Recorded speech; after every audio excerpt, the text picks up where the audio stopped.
Australians flush away about 10 million kilos of crap every day. In other countries, however, human waste isn't so quickly wasted. Here's a crash course in global economics. Let's start in China, in the village of Mianzhu, where 60% of households, that's 10,000 families, use poo to power their homes. Rather than flushing it away, the brown gold is kept in biogas digesters, where it ferments, producing gas and electricity.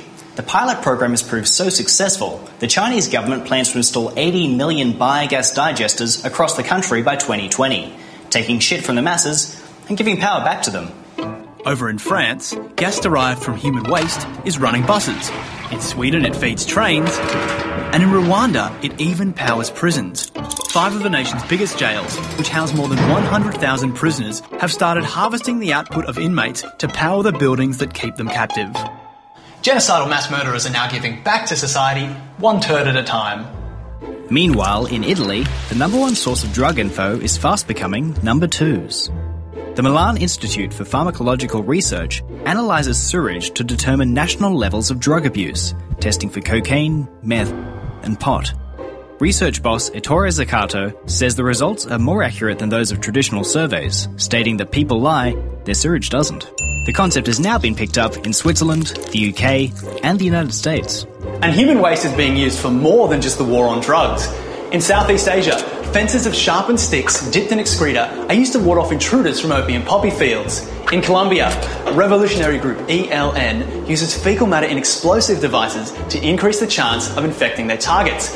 And in Virginia, USA, scientists have managed to extract the smelliest part of the turd, known as the scatole, to create a non-toxic stink bomb to be used for crowd control. Only to be used when the shit hits the fan. Of course, if poo can be used to make us sick, it can also be used to help us get well. In the Netherlands, doctors are experimenting with poo transplants, taking dung filled with healthy bacteria and pumping it directly into the stomachs of people suffering from infections. The early results are more than promising, and experiments are now also being done to see if the turd-based treatments can help those suffering from Parkinson's, obesity and diabetes. Just to be clear, there is some squeamishness involved in having somebody else's arse eggs inside you. So doctors are now also working on poo grown in laboratories. Just done double shit. So, the next time your finger hovers over the flush button, remember how valuable your waste really is.